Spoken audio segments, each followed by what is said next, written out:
IT రంగంలో ఉద్యోగులు ప్రస్తుతం లే ఆఫ్స్ ఎదుర్కొంటున్నారు. 35 ఏళ్ల వయసులో తనకు జాబ్ పోయిందని, 2 పిల్లలు కూడా ఉన్న తను ఏం చేయాలో తెలియని స్థితిలో పడిపోయానంటూ ఓ సాఫ్ట్వేర్ ఇంజనీర్ పెట్టిన పోస్ట్ నెటిజన్లను కదిలిస్తోంది.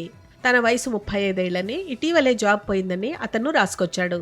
అసలు ఇలాంటి రోజు ఒకటి ఉంటుందని, ఇలా పోస్ట్ పెట్టాల్సి వస్తుందని తను ఎన్నడూ అనుకోలేదని, తనను బాగా భయపెడుతోంది ఏంటంటే ఇప్పటి వరకు తను డబ్బు పొదుపు చేయలేదని చెప్పాడు. తనకు కుటుంబం, 2 పిల్లలున్నారు. వాళ్ళ స్కూల్ ఫీజులు చాలా ఎక్కువ. ఇక ఇంటి అద్దె, ఈఎంఐలు అన్నీ నెల తిరిగేసరికల్లా వచ్చి పడుతుంటాయి. కానీ జీతం మాత్రం ఆగిపోయిందంటూ ఆవేదన వ్యక్తం చేశాడు. తను చాలా కాలం సాఫ్ట్వేర్ రంగంలో ఉన్నట్లు తెలిపాడు. జాబ్ స్థిరత్వం ఏదో ఒక రోజు వస్తుందనే భావనలోనే చాలా ఏళ్లు గడిచిపోయాయని చెప్పాడు.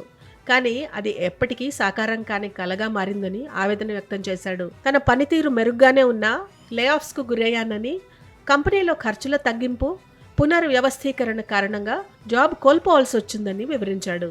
ప్రస్తుతం జాబ్ మార్కెట్లో కూడా గడ్డు పరిస్థితులున్నాయని, ఎన్ని ఉద్యోగాలకు అప్లై చేసినా అవకాశాలు మాత్రం రాలేదని చెప్పాడు.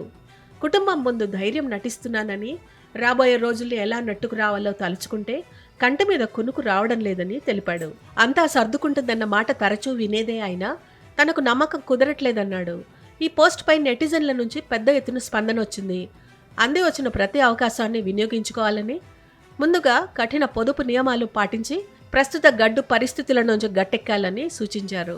ఇలా రకరకాల కామెంట్స్ మధ్య ఈ పోస్ట్ ప్రస్తుతం ట్రెండింగ్లో కొనసాగుతోంది.